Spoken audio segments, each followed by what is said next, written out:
જય શ્રી કૃષ્ણ. સર્વ વૈષ્ણવોને મારા ભગવત સ્મરણ. શ્રી વલ્લભાધીશ કી જય. સર્વ વૈષ્ણવજનોનું પુષ્ટિ સત્સંગ ચેનલમાં હાર્દિક સ્વાગત છે.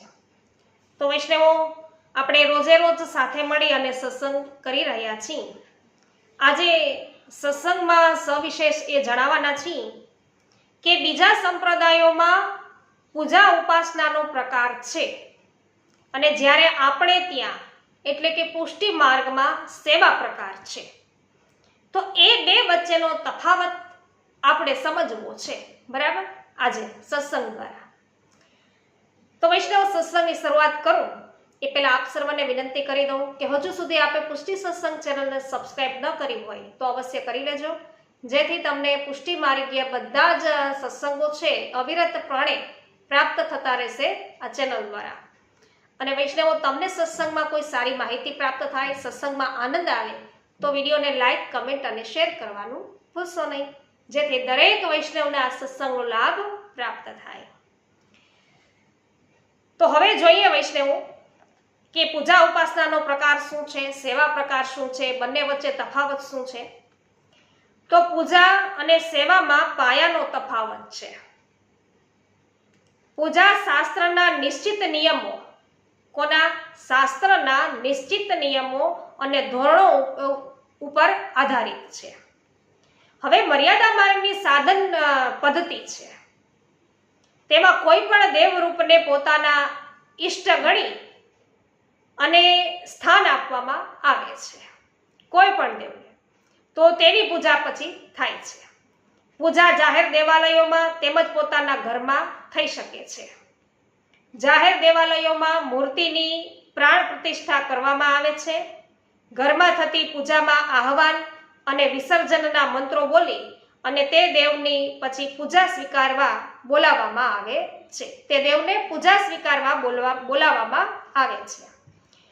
તો પૂજામાં ઈષ્ટદેવના સુખનો વિચાર હોતો નથી. જુદા જુદા દ્રવ્યોથી પૂજા થાય છે. દ્રવ્યોની સંખ્યા લઈને પૂજાના જુદા જુદા પ્રકારો બતાવવામાં આવ્યા છે, જેમ કે એકોપચાર, પંચોપચાર, ષોડશોપચાર, રાજોપચાર વગેરે. પૂજામાં ઋતુનો વિચાર પણ કરવામાં આવતો નથી. ભર શિયાળામાં પણ ઠંડા જળથી દેવને સ્નાન કરાવી ચંદન લગાડવામાં આવે છે. વજ્ર સહિતના ફૂલોનો દેવ પર ઢગલો થાય છે. નૈવેદ્યમાં આખા ફળ ધરાવવામાં આવે છે. પૂજા સકામ અથવા નિષ્કામ પ્રકારે થાય છે. સકામ મનુષ્યો લૌકિક અને પારલૌકિક ફળ મેળવવા માટે પૂજા કરે છે. હવે લૌકિક ફળ એટલે સુખ સંપત્તિ મેળવવા માટે, ભોગ વિલાસ કરવા અર્થે, કોઈ ધન પ્રાપ્તિ માટે, કોઈ પુત્ર પ્રાપ્તિ, જે કંઈ હોય તે, એ સકામ ભક્તિ થઈ કહેવાય, લૌકિક. અને પારલૌકિક એટલે કે ભાઈ મને પ્રભુની કૃપા થાય, મતલબ કે મને મોક્ષ પ્રાપ્ત થાય વગેરે. તો નિષ્કામ મનુષ્યો છે એ મોક્ષ પ્રાપ્તિ માટે પૂજા કરે છે આ મર્યાદા માર્ગમાં. તો બીજા કલાક, 2 કલાક જેટલા નિશ્ચિત સમયની હોય છે આ પૂજા. તો તેની પૂજાની જે પ્રક્રિયા છે એ પાર્ટ ટાઈમ છે. આખું જીવન પૂજામય બનાવવાની જરૂર હોતી નથી. દિવસ દરમિયાન જે નક્કી સમય હોય આપણા, એ પ્રમાણે આપણે પૂજા કરી શકીએ. પૂજા જે વ્યક્તિ કરે તેને જ પૂજાનું ફળ મળે છે. તે વ્યક્તિની પૂજામાં મદદરૂપ થનાર અન્ય વ્યક્તિઓને પૂજાનું ફળ મળતું નથી. પૂજારીને પૈસા આપીને પણ પૂજા કરાવી શકાય છે. સેવાનો પ્રકાર પૂજા કરતા તદ્દન જુદો છે. પૂર્ણ પુરુષોત્તમ શ્રી યશોદાનંદન શ્રી કૃષ્ણની જ સેવા થાય છે. અન્ય કોઈ દેવરૂપની સેવા થતી નથી. સેવા માટે બ્રહ્મ સંબંધ આવશ્યક છે. બ્રહ્મ સંબંધ વિના સેવા થઈ શકતી નથી. પૂજા માટે આવી કોઈ દીક્ષા જરૂરી નથી. સેવા કરતા પહેલા શ્રી ઠાકોરજીના ચિત્ર કે મૂર્તિને શ્રી વલ્લભકુળ પાસે સેવ્ય કરાવવા આવશ્યક છે. તે વિના સેવા થઈ શકતી નથી. સેવામાં યષ્ટયામ સેવાનો પ્રકાર હોય છે, જે આપણે ઉપર વૈષ્ણવો આગળ છે સત્સંગમાં આપણે જોઈ ગયા છીએ. તો 3 પ્રકારની સેવા બતાવી હતી. એક કાલ પછી દ્વિકાલ અને ત્રિકાલ 3 પ્રકારની જોઈ. એમાં અષ્ટયામ સેવા પ્રકાર કેમાં આવે છે એ અવશ્ય તમે આપણે આગળ જે કંઈ સત્સંગના વિડીયો મૂક્યા છે એમાં તમે જાણી શકશો. તો વૈષ્ણવો, જેથી સેવા છે એ ઇન્સ્ટન્ટ પ્રકારની કે પાર્ટ ટાઈમ પ્રકારની નથી. આ કેવી સેવા છે? અષ્ટયામ સેવા પ્રકાર છે. એટલે ઇન્સ્ટન્ટ પ્રકારની કે પાર્ટ ટાઈમ પ્રકારની સેવા નથી. સેવામાં ઋતુ અનુસાર શ્રી ઠાકોરજીના સુખનો વિચાર રહેલો છે. શાસ્ત્ર પદ્ધતિને પાયામાં રાખીને પ્રભુના સુખના વિચાર પ્રમાણે તેનો સેવામાં વિનિયોગ કરવામાં આવે છે. તેથી ઋતુ અનુસાર સેવા પ્રકારમાં વૈવિધ્ય રહેલું છે. શ્રી ઠાકોરજીને સુખ થાય તે પ્રકારે ઉષ્ણ જળથી સ્નાન કરાવી ઋતુ પ્રમાણે સુંદર વસ્ત્રાભૂષણ, સામગ્રી, કીર્તન આદિ અંગીકાર કરાવવામાં આવે છે. શ્રી ઠાકોરજીને ફૂલોના ઢગલામાં ઢાંકી દેવામાં આવતા નથી, પરંતુ સુંદર પુષ્પોની માળા સિદ્ધ કરી ધરાવવામાં આવે છે.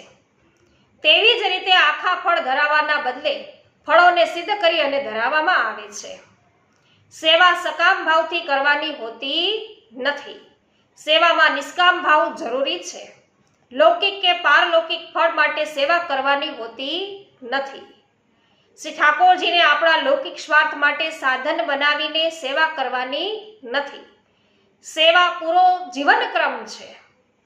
સેવા કરનારને અને સેવામાં સહાય કરનારને સેવાનું અલૌકિક ફળ મળે છે. શ્રી ઠાકોરજીને લાયક જે કંઈ કાર્ય કરવામાં આવે તે સેવાના ભાગરૂપ હોય છે. સેવા એટલે શુદ્ધ નિષ્કામ સ્નેહથી સેવા એટલે શુદ્ધ નિષ્કામ સ્નેહની અભિવ્યક્તિ. અને સેવામાં પૂજા જેવો આદર સન્માન ભાવ નથી.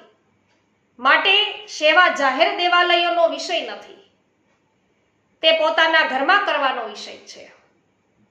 તેથી ગૃહ સેવાનો પ્રકાર છે એ જોવા મળે છે. સેવા પૈસા આપીને કરાવી શકાતી નથી, તે જાતે જ કરવી જોઈએ. કેવળ સેવાની ક્રિયાઓ કરવાથી સેવા થતી નથી. સેવાની ક્રિયાઓ સાથે સાથે આપણું મન તેમાં એકાગ્ર થવું જરૂરી છે. સાધન રૂપા પૂજા માનસી પૂજામાં પરિવર્તન પામતી નથી. જ્યારે સાધન રૂપા સેવા એટલે કે તનુવિતજા સેવા છે વૈષ્ણવો, એ ઉત્તરોત્તર મન લગાડીને કરવામાં આવે તો ફળરૂપા માનસી સેવામાં પરિવર્તિત પામે છે. પરિવર્તન એનું એમાં થઈ જાય માનસી સેવામાં. તો પૂજાનું વધુમાં વધુ ફળ મોક્ષ છે, જ્યારે સેવાનું મુખ્ય ફળ નિત્ય લીલામાં ભગવત પ્રાપ્તિ અને તેમના દિવ્ય સ્વરૂપાનંદનો અનુભવ છે. આમ પૂજા અને સેવામાં ઘણું મોટું અંતર છે. તે સમજીને આપણે સેવામાં તત્પર થવું જોઈએ. સર્વ વૈષ્ણવોને આજે મારા ભગવત સ્મરણ. જય શ્રી કૃષ્ણ. શ્રી વલ્લભાધીશ કી જય. વૈષ્ણવો, આજના આ સત્સંગના આપણે જે વિષય લીધો એમાં તમને આનંદ આવ્યો હોય, સત્સંગમાં કોઈ સારી માહિતી પ્રાપ્ત થઈ હોય તો વિડીયોને લાઈક, કમેન્ટ અને શેર કરવાનું ભૂલશો નહીં. અને હજુ સુધી પુષ્ટિ સત્સંગ ચેનલને આપણે સબસ્ક્રાઇબ ન કરી હોય તો કરી લેજો. આ જ પ્રકારે વૈષ્ણવો 84 વૈષ્ણવની વાર્તા, 252 વૈષ્ણવોની વાર્તા, શ્રીનાથજી ચરિત્રામૃત તમને આ પુષ્ટિ સત્સંગ ચેનલ દ્વારા છે એ સાંભળવા રોજે રોજ મળશે. તો સર્વને વિનંતી કરું છું કે હજુ સુધી આપણે પુષ્ટિ સત્સંગ ચેનલને સબસ્ક્રાઇબ ન કરી હોય તો અવશ્ય કરી લેજો.